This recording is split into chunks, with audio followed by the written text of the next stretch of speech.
每年的6月初，中国都会举行大学的招生考试，高考会有上千万人一起竞争。据说中国的顶尖大学非常的难考，甚至有些人为了上顶大重考几十次，这是怎么回事？中国的高考压力真的这么大吗？今天就让我们一起来聊聊中国高考吧。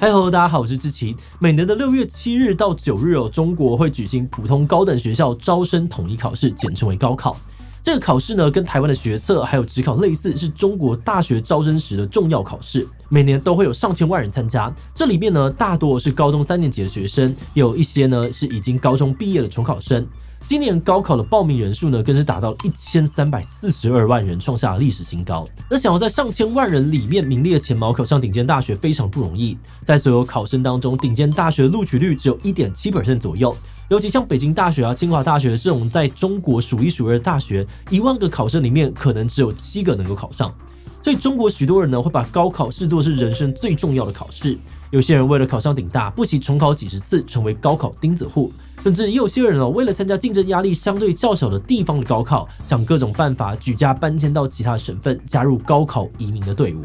高考都在考些什么？为什么在中国这么的重要？高考竞争究竟有多激烈？为什么有些人一直重考也要考上顶尖大学呢？不过在开始今天讨论之前，先让我们进行工商服务时间。你有那种在面试提案当中很努力表达，但对方却心不在焉，最终错失机会的经验吗？别气馁其实问题不见得是专业能力不足，而是缺乏精准表达的技巧。现在全球最大的演讲品牌 TED 推出线上课程，让你透过精准表达，在短时间内命中听众心中在意的点，进一步取得信任，获得机会。课程将会从主题、内容、表达技巧3个面向带你提升表达力。首先带你从听众需求设定主题，接着将个人优势组织成逻辑精确、充满说服力的内容，最后透过加分的表达技巧与听众拉近距离，留下好感印象。这些技巧可以让你的面试提案表现更加的优异，甚至能够在开发业务时派上用场。而现在这堂官方100万授权的 TED 流精准表达术，现在只要100元就能够入手，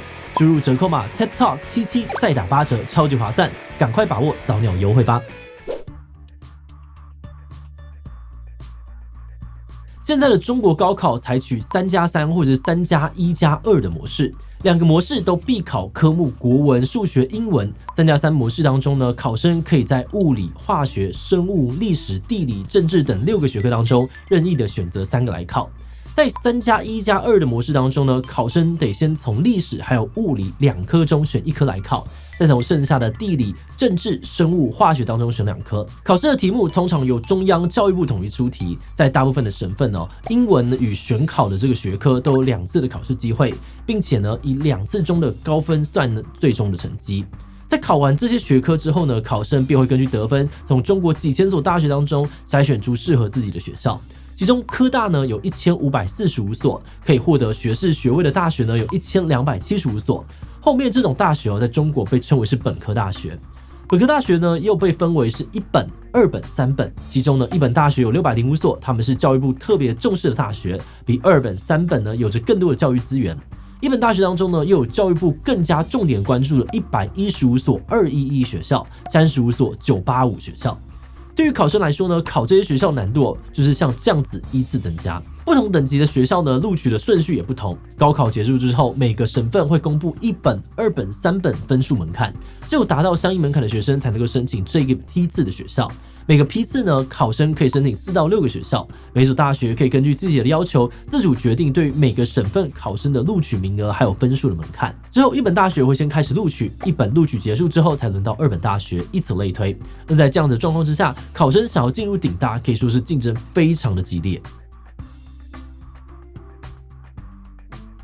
在上千万的考生中，只有 5% 左右的人能够考进211大学， 1.62% 的人能够考上985大学。而在金字塔顶端的北大呢，还有清华，甚至只有0.72%的人能够考上。能够考上的人几乎真的可以说是万中选一。不只是顶大难考身在不同的省份，高考的难度也不一样。因为211、985的大学呢招本省的这个考生较多，所以如果这个省份呢有比较多的顶尖大学，那这个省份的考生就会有更多的机会。那如果省内的这个顶大不多，教育的资源少，那竞争压力就会更大。比如在北京有 83.8% 的考生能够考上本科， 22.3% 的考生能够考上211， 7.1% 呢能够进985。但是在顶尖大学较少的湖南考生考上本科的几率就降到 35.4%， 而211和985的这个录取率呢分别只有 3.8% 还有 1.5%。那为了考上顶尖大学学生跟家长们都会想尽各种办法，让他们在高考当中有竞争的优势。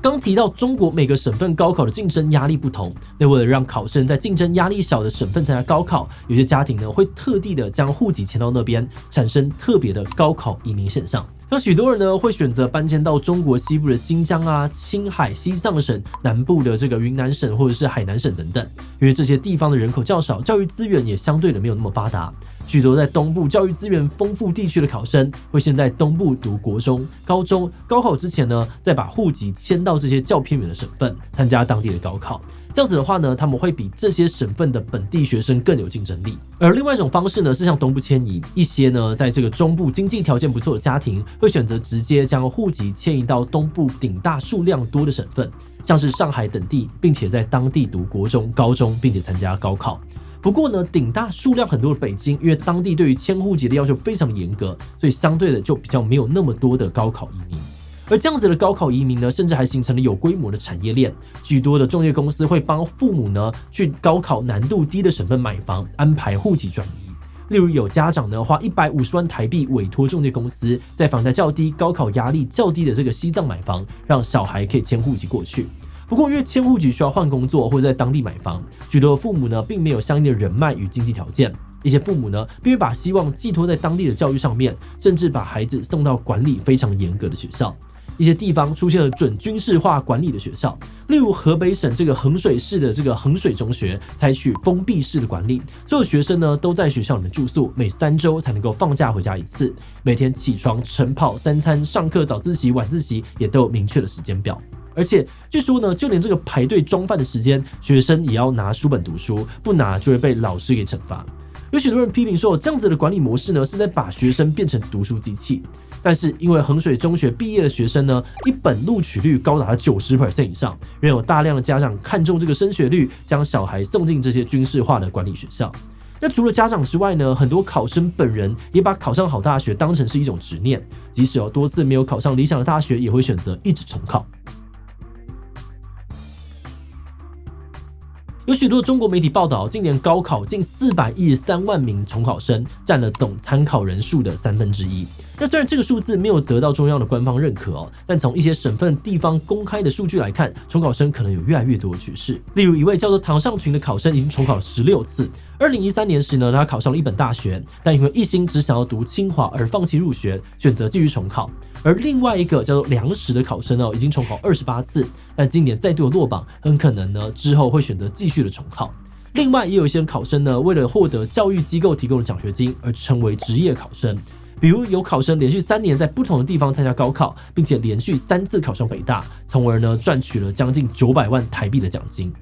这些重考生当中呢，许多是迫于就业压力等现实因素选择重考，但也有些人呢就只是真的很执着上顶尖大学。比如像梁石他其实已经是公司老板并没有就业与经济的压力。有人批评说呢，许多的重考生一心只想要读顶大，被录取其他大学，最后也放弃去读，反而占用了录取名额。还有人认为呢，他们占着补习班学校的资源，却一直重考，是在浪费教育资源。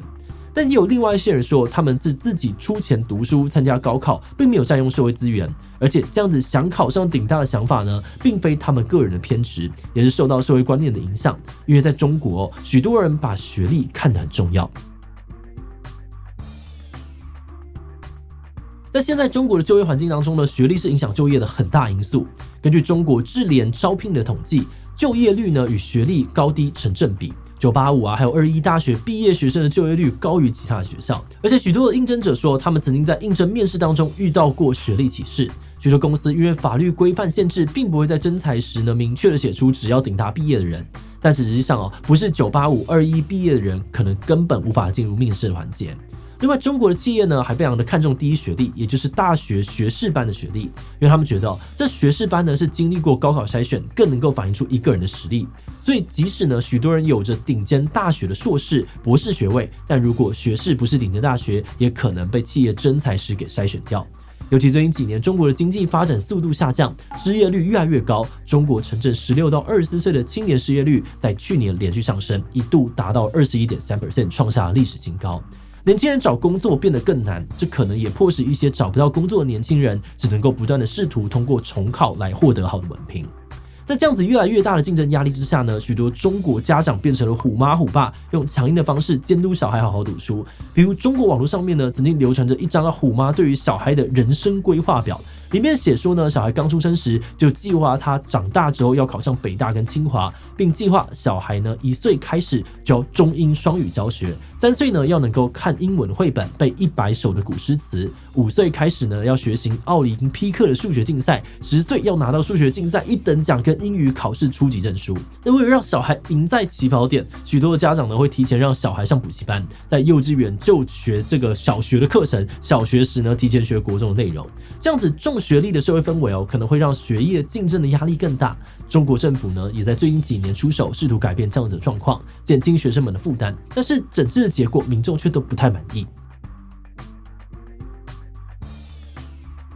其实中国政府一直有在调整高考制度，比如现在的高考政策其实有经历过2017年的改革。以前高考没有可以自行选择的科目，所有考试也都只有一次机会。但是许多考生跟家长觉得这样的改革效果有限，在高考人数越来越多的状况之下，大学的招生人数却没有明显增长。近10年来大学的扩大招生人数幅度呢都在 3% 以下，比不上高考报名人数的增长速度。而且现在高考一个学科可以考2次，现在机会变多了，但也让考高分的人变得更多，形成了分数膨胀。许多平时成绩较好的学生呢，都必须得要在这个选考的考科考到满分，才能够有竞争的优势。而除了高考改革，中国也在2021年实施了这个双减政策，减轻学生的作业负担与校外补习负担，并规定呢中小学生不得在学校外上补习班。这个政策公布之后呢，大量中国的补习班倒闭，在中国大型的补习班新东方为了生存还被迫转型成为了一个做直播带货的公司。在强硬的政策之下呢，学生的课业负担确实可能减轻，但许多家长却变得更加焦虑。他们觉得没有补习班，普通家庭就失去了额外教育的机会，可能更难竞争过家境好、家里面能够请得起家教的小孩。还有一些家庭呢，为此得付出更多的教育支出，聘请高昂的家教。这一次我们研究中国的高考制度之后发现其实在中国要考上大学并没有那么的难。上千万的考生当中呢 ，85% 能考上大学，但如果是想要考上顶大，就会难得很多。像是985的大学呢，只有不到 2% 的人能够考上。而且我们发现中国的大学会明确的分成很多个等级，什么985啊、21、1本、2本、3本。而一旦你没有考上某个等级的大学，这个标签可能会伴随着你很久，影响到你之后的就业。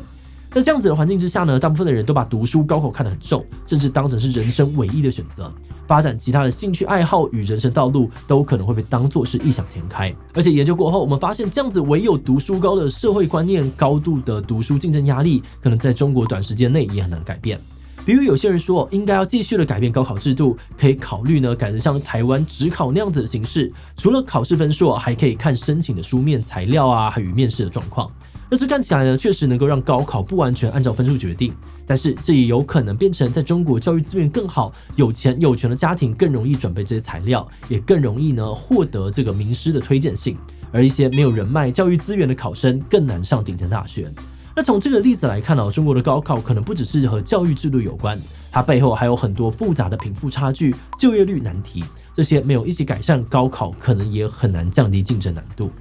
另外，我们也担忧，在中国民众比较没有办法通过体制内的管道去影响政府决策，或是靠自己个人的力量改变环境。这样的话呢，许多人也只能够被迫在现况当中随波逐流。